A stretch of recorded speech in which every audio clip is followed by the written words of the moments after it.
new series I'm going to start today with you. Welcome to Casablanca Cargo. This is Kathy. Okay, enough with that spookiness right now. Here is my cover.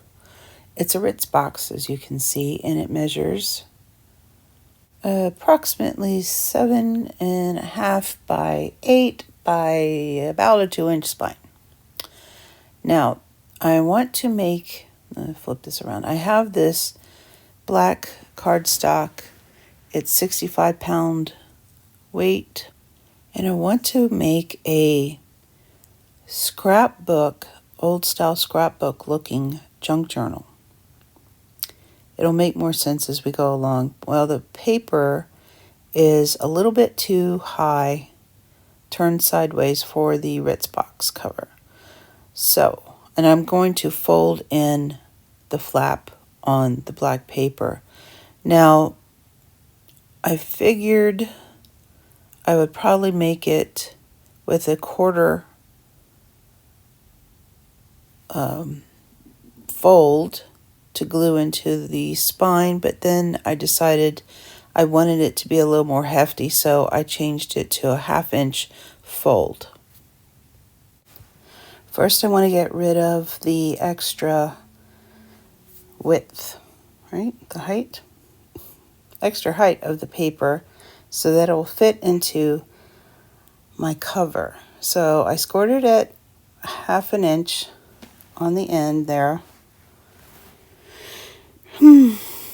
Not 1/2 inch, it's an inch. I took an inch off. And I cut it with scissors.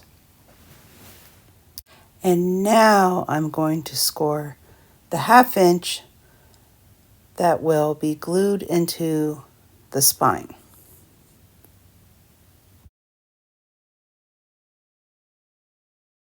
And I'm just giving it a gentle fold. I'm not going to burnish it with the bone fold or anything. But you see there now, instead of 8 pages, I am guesstimating that I'll be able to get 6 in glued with that 1/2 inch hinge into the spine of the journal. The journal is a little over 7.5 inches, just a smidge. So I'm going to score my black cardstock paper at 7 inches. I'm just, got to check again to make sure. And fold that over to the inside. As you see here, just gently creasing it, not too hard. And I'm going to continue to do that with all 6, and then I get this stack. You see what I'm saying? It's going to be kind of like old school scrapbook, kind of like, not, but it will turn into something. Now this is I used to call it the large scrapbook junk journal. And I have not been into this since, I think 2021. I just didn't grab it anymore. And so I'm going to cannibalize it now for papers to glue onto the black scrapbook cardstock. I love this mushroom. And what I'm going to do, instead of untying those knots and getting all the pages out and everything, I'm just going to go through it, and I'm going to pick out the papers that I think will work, and then I just cut the hole there away from the ring, the cloth ring, because I'm going to have to cut these papers down anyway, so I'll just do it on the ring side, where the holes are. This is just a kind of a look inside of what papers I had in this. I don't know. I think it must have just got to the point where it was too large. I don't know. Why did we quit working in journals? Who can say? Oh, who can say? I don't know. Somebody could come up with some sort of reason. I think that would help a whole bunch of us. You know, how many journals have been abandoned in your stash? I don't want to say. I don't even want to go and count mine. I don't know. But yeah, you know, it's life. There's my page from when we went down to the Mission San Juan Capistrano. We've been there a couple of times, and it's just a really nice getaway. And not in the summer though. It's so hot. It is so hot. I know. Oh, so hot. No, it is so hot down there in the summer. I thought it was hot here in Orange County, but anyway, let's carry on.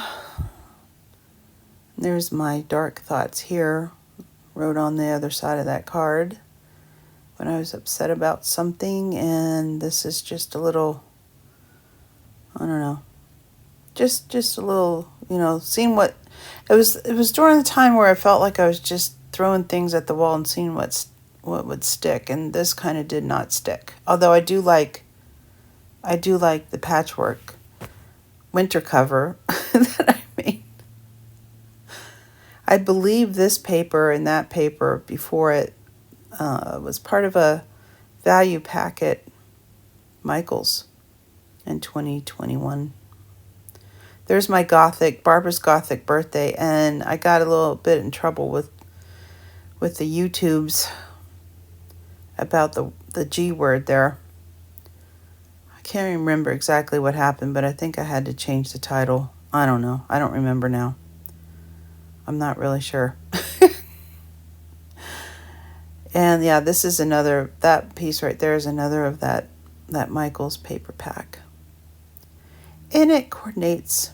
It all combines.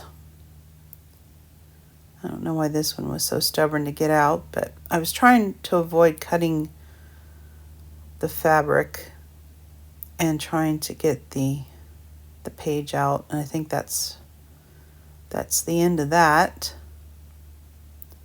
Yeah, there's the back that never got attached. Okay, so here's all the papers that I have pulled, and I decided later on not to use, well, that one is too short. That'll be used for something else. And here's my black cardstock again. And now I just have to figure out how I'm going to cut down the paper and put it in. And I want to extend out to the fold, so the papers that are not specifically directional is what I'm going for right now. At this point, I'm just going to eyeball it to get rid of those, the holes there. I want this paper to be a little bit shorter than, or not shorter, but, you know, fit inside the black scrapbook paper. So that, I don't know, I think I took off, was that an inch, I believe. And I'm still cutting with scissors. It's, you know, I don't cut straight, but it all comes out. It'll be fine. Now for this piece, instead of cutting it, oh, there I scored it. But instead of cutting it, I wanted to rip it just to have a different effect, because I am trying to go for more, like this scrapbook is about 50 years old of memories or whatever. And so I want it to look less pristine. And I just have to whack it down so it fits in the black cardstock.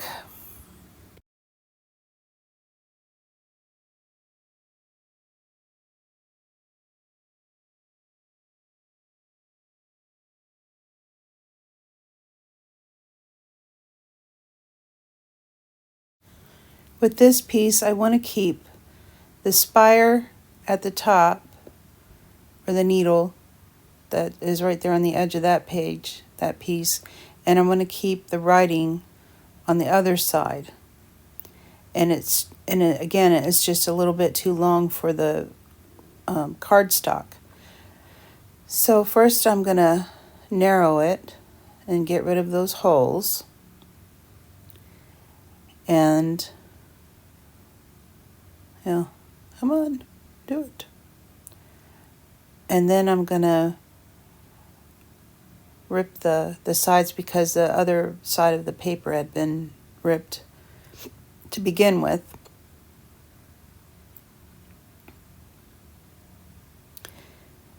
And now I have to figure out what I'm going to do to get the two pieces that I want.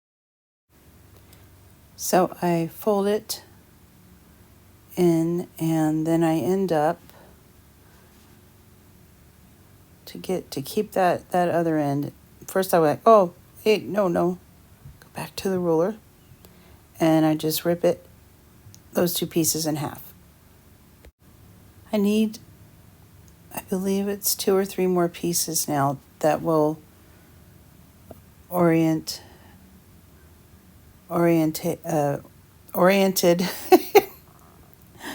horizontally instead of vertically. So I'm back into the vintage paper pad that I just bought from Joann's and picking some pages that will coordinate with the color scheme that I'm going for.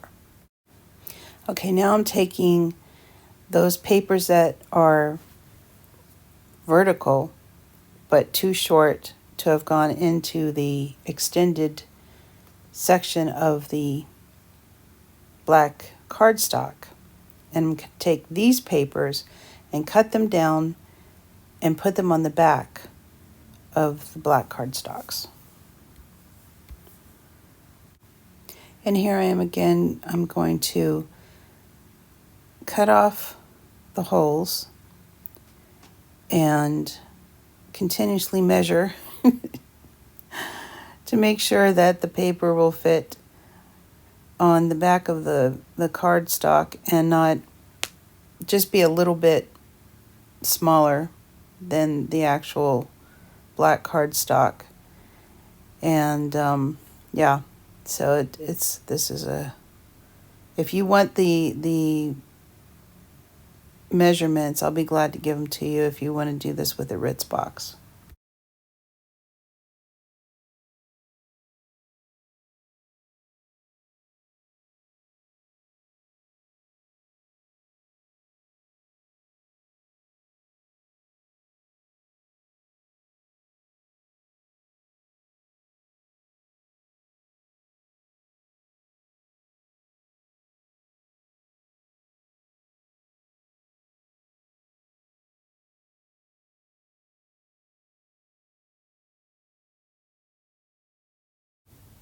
Once I got the paper cut down for the back of the black cardstock, I took my corner rounder, but it's not really a rounder in this one. It's decorative decorative corner edges, and I used the deco side of I don't know if you can see it there, it just sort of chunks it in a little bit, makes it a little different than just rounding the corner. And then on the back I took the cut down scrapbook paper and this here Tim Holtz Distress Edge tool, which I still don't think I'm using correctly. I don't know, but I wanted to distress the edges. I don't know. There was a better tool before this tool, and I didn't grab it back then. So I'm still struggling with this one. I don't know. I guess it does what it does, but yeah, so I've got my sepia here, And I'm going to now, with 3 layers of color, first I use the coffee on the edges.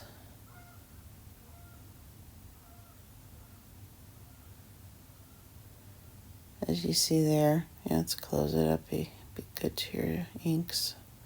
I don't know why I keep opening and closing the sepia. I think because it's on a hinge. I don't know. It's like, oh, if I leave it open, it'll get out. I don't know. But this one I use the blending sponge and did more on the front, and then on the regular edge. Let's see if I can find my dauber. Yeah, on the regular edge, then I use the jet black. The regular edge. The edge. On the edge, I use the jet black. And then because the longer piece, some of them were not double-sided or the inside is white, I just use the jet black and go around all that. And I did, go around all the pages. I'll show you what it looks like momentarily. So there's that one. And yeah. So here I am contemplating how I'm going to affix these to the black cardstock, and I'm going to do a little bit of glue stick, and I'm going to sew them down on my sewing machine. Be right back. Now I want to make some dilapidated tape. I want to make it, I've seen videos now, several, where you use alcohol inks and water or, whatever. I don't have alcohol inks. I don't want to spend money to buy alcohol inks when I have these distress inks. So I'm going to try to achieve some aged tape with vellum. I don't have glassine paper. I have vellum. And I have distress inks, and I'm not going to use water, and I'll tell you why. A few years ago, I had the mini size, MINI size distress inks, and I used water and on a glass mat, rubbed it around and made some really pretty papers. This one is Vintage Photo I'm using now. And, I did my craft, I put everything away, and when I went to get those little mini distress inks again, 2 of them had grown mold. And I contacted the company and said, why does this happen? What can you do? And it was just basically fluffed off, like, oh, well, these things, whatever, it's on, it's your problem, basically. So now I'm very scared to put water onto my distress inks, rub them around to activate it in that way. So that's why I'm just doing this as a brush on rub and trying to achieve some aged tape. I'm using these 2 stencils because one is just splatters and the other one is coffee stains, and I think that because I'm only going to use a little piece of the tape in this project, that hopefully it'll be a reasonable facsimile, I don't know. I looked on Amazon for those alcohol inks that I saw in the videos, and I think I found them, and they were like $15 for 3 little bottles. And I sat there and I thought, well, I only need, a little bit of tape. I'm not going to make, I'm not, I don't have a need for alcohol inks at this point. And so that's why I said I just decided to try it with the distress inks I have. One of the creators, content creators, said that she didn't want the tape to look wrinkled, so she somehow didn't get it wet as she was, working on the glass scene. This is coffee now, and I'm just rubbing over the bare spots, trying to fill it in to make it look more aged and brittle. This is just building up colors. And let's see what else now. We got Pebble Beach. Just come back in with the same brush and keep going around and around. So, I thought, yeah, that makes sense. You don't want it to wrinkle up. So then I thought, well, back to the distress ink. So there we go. It's looking a little bit better for worse. It's looking worse. So now the tape is, maybe it'll be good. And it's a sepia. Just, keep going over the vellum. And let's see, what else am I going to do? Some more stencil. And now this is back to the wild honey, I believe. And I don't think that when it's cut up, then I think it'll look better once it's cut up. Let me put it that way. And, just right now it just looks, I don't know, this looks like a muted background.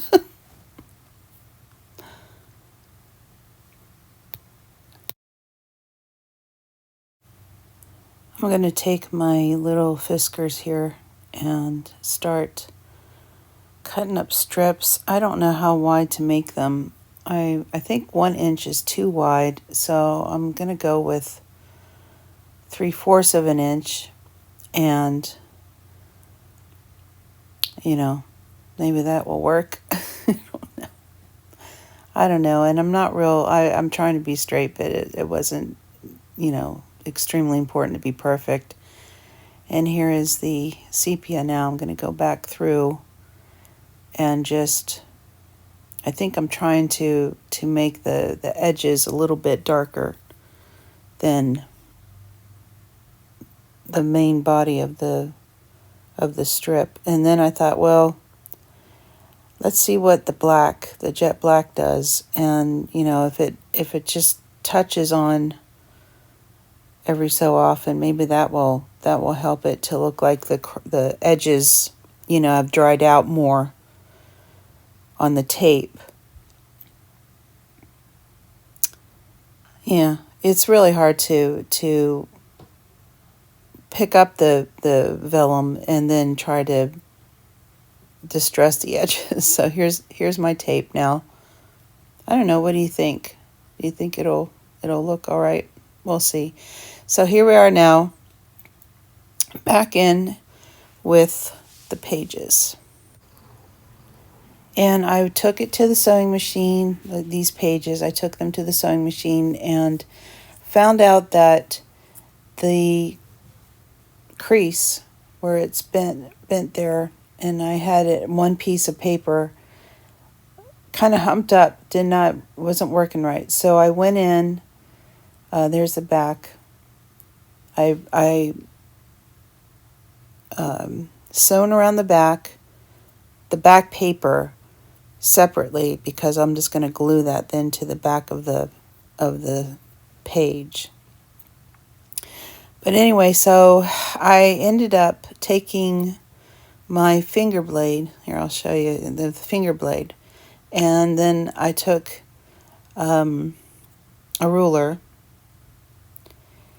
and it's got a metal edge, so I can, and very gently and with great trepidation separated the two sections. This one was already separated. I showed you that earlier.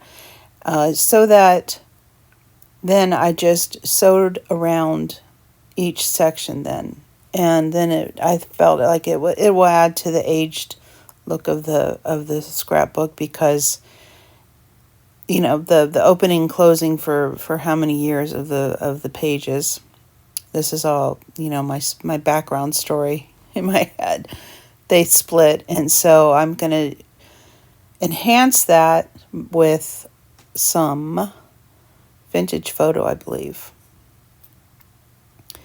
And just where the page might be, the paper might be curling now, around the sewed section there in the crease. I'm just going to take the vintage photo and lightly go over it, just to not have that whiteness of the paper,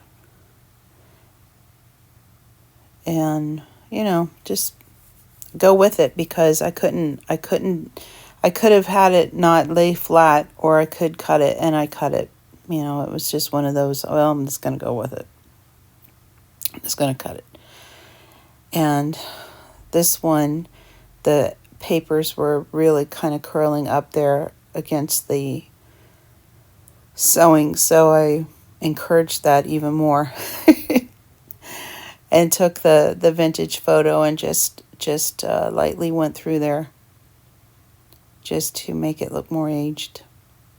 Okay, so then, like I said, I'm going to take the back papers now, and I'm going to glue them, but I'm only going to glue it, or in this case, I'm using double-sided tape to glue 3 sides. So now I will have a pocket at the top. And here I am with my little aged tape, and we'll see how that goes.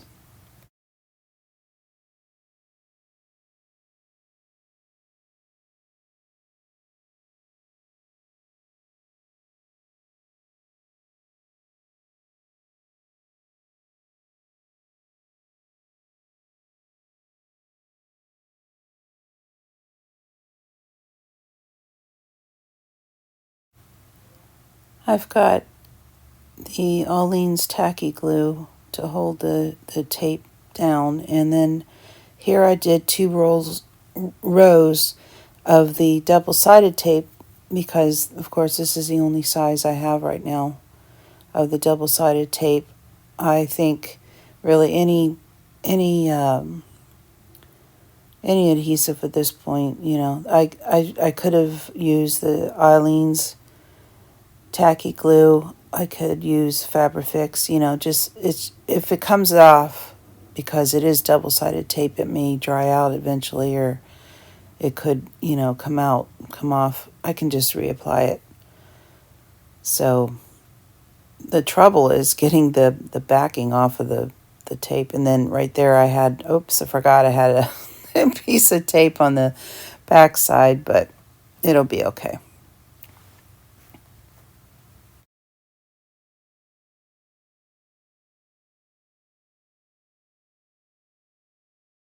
I'm going to show you one more time with the tape, and this time I'm going to put it at the top.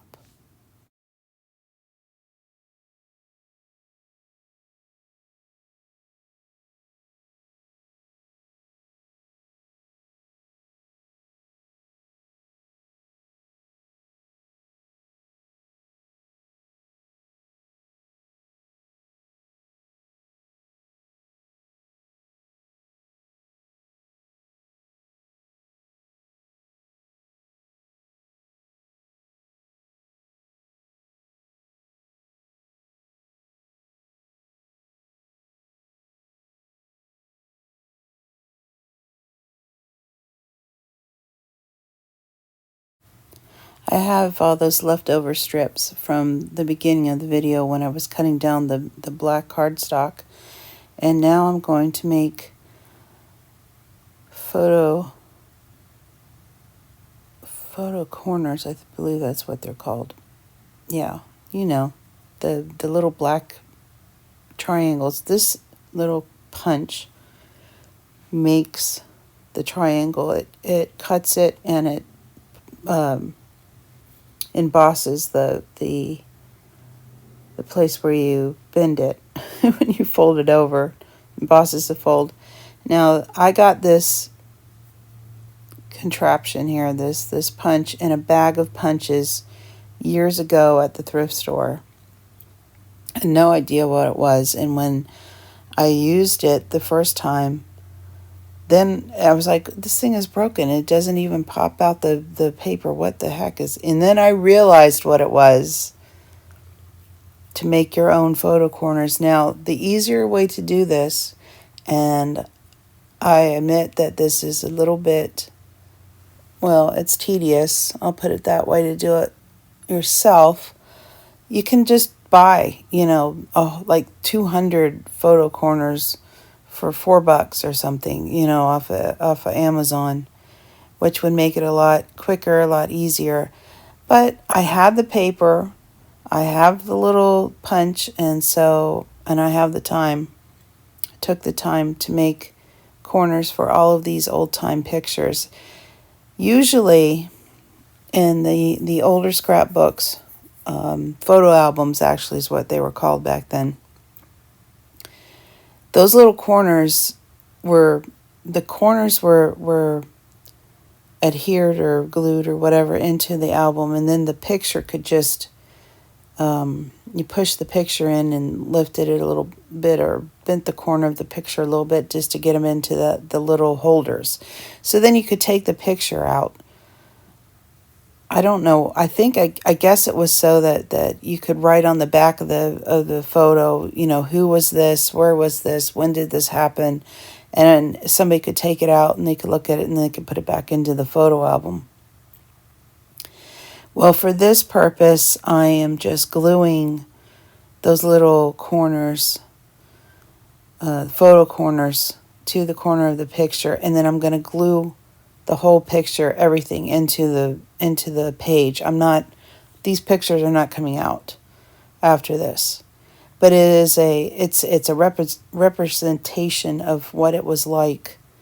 You might either know somebody who has one of these, seen it at a thrift store or an antique shop of these old pictures. Usually the corners, a lot of them, either one of them would have popped off, or the paper was very, probably wasn't acid free, and it would break down and age, and all that kind of stuff. So here's my first page, and I decided that I'm not going to make every picture in there straight. And here's the back. And these are all Tim Holtz,